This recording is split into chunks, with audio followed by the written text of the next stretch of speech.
ये एक blind murder है जिसकी गुत्थी सुलझाते हुए हमने 3 आरोपियों को गिरफ्तार करा है। गुड़गांव पुलिस द्वारा, जो हमारी क्राइम ब्रांच है मानेसर, उनके इंचार्ज द्वारा इस पूरे घटनाक्रम का पर्दाफाश करा गया है। और जो ये ब्लाइंड मर्डर के संबंध में 3 व्यक्ति विशेष, इसमें 2 महिला और एक पुरुष है, उसको अरेस्ट करा है जो सस्पेक्ट थे। इस संबंध में आपको विस्तृत जानकारी दे देता हूँ मैं। 22 तारीख के आसपास, 22 नवंबर की घटनाक्रम है ये। जो डिसीज्ड है, मृतक हैं, राजेंद्र, 52 वर्षीय उनकी उम्र है, शिकोपुर के रहने वाले हैं, गुड़गांव से। उनके बारे में सूचना प्राप्त होती है 23 तारीख को पुलिस स्टेशन मानेसर के अंदर कि वो मिसिंग है और उस संबंध में उनको खोजा जाए। तो जैसे ही 23 तारीख को उनकी गुमशुदगी के बारे में जब ये रिपोर्ट पुलिस स्टेशन में होती है तो संबंधित हमारी क्राइम ब्रांच को भी इस बारे में सूचना मिलती है। और सूचना प्राप्त होने पर जो उनकी मिसिंग संबंधित जानकारी है उसके ऊपर कार्रवाई शुरू करी जाती है। जो हमारे क्राइम ब्रांच इंचार्ज ललित हैं, मानेसर इंचार्ज PSI ललित, उन द्वारा एक टीम गठित करी जाती है। और टीम गठित करने उपरांत जो छानबीन करी जाती है तो उसके तहत काफ़ी ऐसी चीज़ें सामने आती हैं जिसके तहत पुलिस को कुछ शक होता है कि जो व्यक्ति विशेष, जो राजेंद्र हैं शिकोपुर निवासी, उनके साथ ज़रूर कोई ना कोई ऐसा घटनाक्रम हुआ है जिस संबंध में गहनता से जांच करनी अनिवार्य है और ज़रूरी है।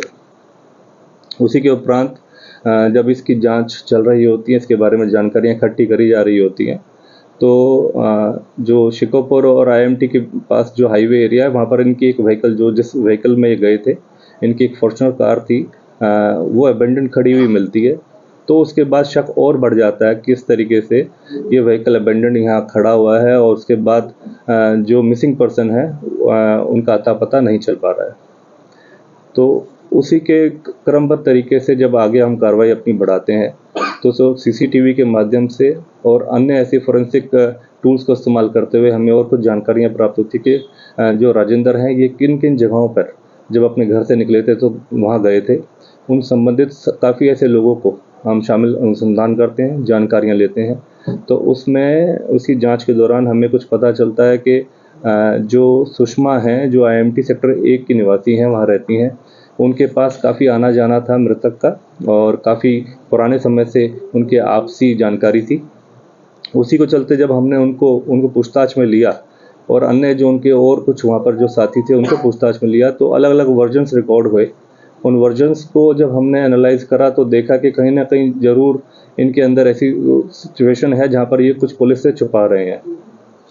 तो और गहनता से जब उनसे और पूछताछ जब आगे बढ़ाई गई और इंटरोगेशन के लेवल पर जब उनको पूछताछ में लिया गया तो कुछ बातें जो इनके रिकॉर्ड के अनुसार अलग अलग आ रही थी, तो उसके तहत हमें कुछ जानकारियाँ प्राप्त हुई कि इन्होंने एक योजनाबद्ध तरीके से अपने कुछ साथी, सुषमा ने अपने कुछ 2 साथियों के साथ मिलकर उनकी हत्या कर दी है। और जिस संबंध में हत्या की पुष्टि करने हेतु की हत्या करने का किस तरीके से मॉडस ऑपरेंडी रहा है और किस माध्यम से और किन लोगों के साथ ये हत्या के क्रम को अंजाम दिया गया है, तो उसमें जानकारियाँ इकट्ठी करी गई और संबंधित जो टीम है हमारी, वो हमने डेड बॉडी रिकवर करने के लिए जहाँ पर इन्होंने स्पॉट बताया था वहाँ पर भेजी गई। जो पूछताछ में पता चला कि जो हत्या करी गई है उसमें बॉडी को डिस्पोज ऑफ करने के लिए, ठिकाने लगाने के लिए इन्होंने रेवाड़ी पे एक हाईवे के पास बॉडी को फेंक दिया गया है। क्योंकि 22 तारीख से ये अपने घर से निकले हुए थे और 23 तारीख को इस बारे में रिपोर्टिंग करी गई थी, तो संबंधित हमारी क्राइम ब्रांच मानेसर की टीम ने रेवाड़ी की तरफ जब जाना शुरू करा और संबंधित जो हमारी रेवाड़ी पुलिस है उससे जब संपर्क करा तो वहाँ से सूचना प्राप्त हुई कि एक व्यक्ति विशेष लगभग 50 वर्ष के आसपास की जिनकी आयु है, उनकी एक डेड बॉडी रिकवर करी गई है हाईवे से। रामपुरा पुलिस स्टेशन है, उनके जुरिस्डिक्शन एरिया से ये डेड बॉडी को रिकवर करा गया और मॉर्चरी में वहाँ पर रखवाया गया था। तो जैसे ही इस सूचना को हमने जब आधिकारिक तौर पर वहाँ से हमें पुष्टि हुई तो जो वर्जन्स यहाँ पर हमारे सस्पेक्ट्स के द्वारा दिया गया था उसको सही मानते हुए हमने कार्रवाई आगे अमल में लाई गई। और फिर जो व्यक्ति विशेष जो सस्पेक्ट के तौर पे यहाँ पर पकड़े गए थे उनको हमने और गहनता से उन पर पूछताछ करी, उनको अरेस्ट करा, जिसमें 2 महिलाएं हैं और 1 पुरुष है। इसके पीछे जो घटनाक्रम रहा, जो मोडस ऑपरेंडी रहा, एक सुषमा नाम की एक महिला है जो 42 वर्षीय है, IMT सेक्टर 1 की निवासी है। इनके पास काफ़ी आना जाना था और पुराने जानकार थे, तो इनसे लेन देन भी था। राजेंद्र ने इनको 10 लाख रुपए बतौर कमेटी डालने के लिए जो सुषमा को दिए थे। सुषमा से जब पैसे वापस मांगे गए तो सुषमा ने बताया कि एक मेरी आगे फ्रेंड है डूंडा हेड़ा की, जो सीमा नाम की लेडी है, उनको इन्होंने पैसे दे रखे हैं। तो राजेंद्र की प्रेशर डालने पर राजेंद्र ने बोला कि आप क्यों नहीं सीमा को बुला के एक बार आप मेरी बात कराते, क्योंकि पैसे क्यों नहीं दे रहे। तो इन्होंने योजनाबद्ध तरीके से, जो एक अनिल और है, क्योंकि सुषमा का जो काम है वो कंस्ट्रक्शन संबंधित काम है और जो सेटरिंग वगैरह है उसके संबंध में काम करती है। तो जो सेटरिंग वगैरह का सामान, लोडिंग अपलोडिंग और जो व्हीकल्स यूज़ करे जाते हैं वो अनिल द्वारा प्रोवाइड करे जाते हैं। और अनिल ने, सुषमा ने अपने साथ अनिल को और सीमा को योजनाबद्ध तरीके से इस पूरी घटनाक्रम को अंजाम देने के लिए अपने साथ लालच दिया और शामिल किया। और फिर राजेंद्र को बताया कि आप 23 तारीख को शाम को मेरे घर आ जाइए, सीमा को हमने बुला रखा है। अनिल वहीं पर उपस्थित था, तो सीमा वहीं पर थी। और राजेंद्र जब शाम को IMT सेक्टर 1 में इसकी सुषमा के घर मिलने गए, तो उसके बाद वहाँ पर इनको चाय के लिए बताया गया कि चाय पीने के लिए बोला गया। तो जब चाय पिलाई गई उसमें कुछ ऐसा नशीला पदार्थ जो सुषमा ने मिलवा दिया था, राजेंद्र को पिलाया गया। जब ये बैठे तो सीमा, अनिल और सुषमा थे। अनिल ने वो चाय बनाई और सीमा ने स्पेसिफिकली सुषमा के कहने पे ये बोला कि आप हमारी चाय विदाउट शुगर, मतलब फीकी चाय बनाएं। तो जो फीकी चाय थी वो तो इन्होंने पी, और जो जिसमें मीठा डाला हुआ था, जिसमें बताया गया कि राजेंद्र को जो पिलाएगी, उसमें कुछ अन्य इस तरीके का कुछ सब्सटेंस मिलाया गया था जिससे उनको बेहोशी हो गई। जब बेहोशी की हालत में जब घटना जो हुई, उसके बाद सुषमा ने, जो सुषमा के बताए हुए जो उसका वर्जन था कि उसने उनका गला घोटा और इस हत्या को अंजाम दे दिया। फिर सीमा वहाँ से चली गई और सुषमा और अनिल ने जो डेड बॉडी थी उसको अनिल की गाड़ी वरना के अंदर डाल के और उसको ठिकाने लगाने के लिए ये यहाँ से निकल गए।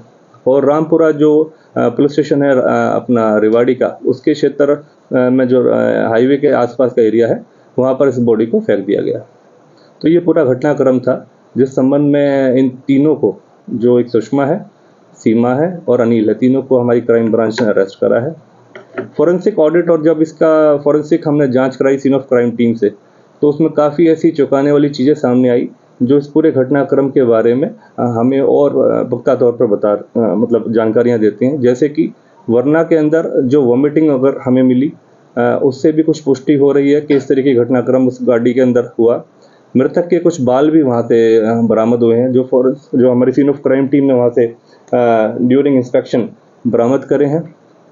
और जो मिसिंग की रिपोर्ट लिखवाई गई थी उसके अंदर भी एक गोल्ड चेन का हवाला दिया गया था, जो भी इनके पास से बरामद हुई है। तो ये सभी घटनाक्रम को एक ब्लाइंड मर्डर था, जिसके अंदर हम 24 घंटे के अंदर हमारी क्राइम ब्रांच मानेसर की टीम ने इसमें तत्परता दिखाते हुए, कार्रवाई करते हुए इस ब्लाइंड मर्डर को खोलने में और इन संबंधित सभी व्यक्ति विशेष जो सस्पेक्ट थे उनको अरेस्ट करने में सफलता प्राप्त करी है। सुषमा राजेंद्र के संपर्क में कब से थी और ये योजना कब बनाई थी राजेंद्र को मारने? देखिए, काफ़ी लंबे समय से आपस में इनका आना जाना था और जानकारी थी, और पहले भी काफ़ी समय से इस तरीके से पैसे का इनका आपस में लेन देन था। लेकिन पिछले कुछ समय से इनके आपसी मनमुटाव होने के कारण और इस तरीके की कुछ संबंधित घटनाक्रम के दौरान ये काफ़ी सुषमा इस चीज़ से तंग थी कि बार बार वो पैसे मांग रहे हैं। अन्यथा कुछ और भी ऐसी वजह हो सकती हैं जिसके बारे में अब इनको पुलिस रिमांड पे लिया जाएगा और इनसे और गहनता से आगामी चीज़ों के बारे में जानकारियाँ ली जाएगी। इस चीज़ से गला घोटा नहीं, अभी तक जो ICGS रिकॉर्ड है उसके किसी के ऊपर कोई इस तरीके का अभी कोई आपराधिक मामला दर्ज नहीं है। और जो हत्या को जो अंजाम दिया है, जब जो बेहोशी की हालत में थे राजेंद्र, तो अपने हाथ से सुषमा ने स्वयं अपने गला घोट के इस हत्याक्रम को अंजाम दिया है। Thank you. और इसी घटनाक्रम के दौरान जब नशीला पदार्थ चाय के अंदर मिलाया गया था, तो उस दौरान सुषमा ने इस घटनाक्रम को अपने हाथों से एक चुन्नी के माध्यम से उसका गला घोटा गया और हत्या को जो अंजाम दे दिया गया। और बाद में इसको और दूसरी तस्वीर दिखा देते हुए एक सल्फास का इस्तेमाल करते हुए इनके कपड़ों और इनके मुंह में डाला गया, ताकि जो घटनाक्रम से पता चले कि किस तरीके से या तो सुसाइड अटेम्प्ट है या अन्यथा कुछ और बात।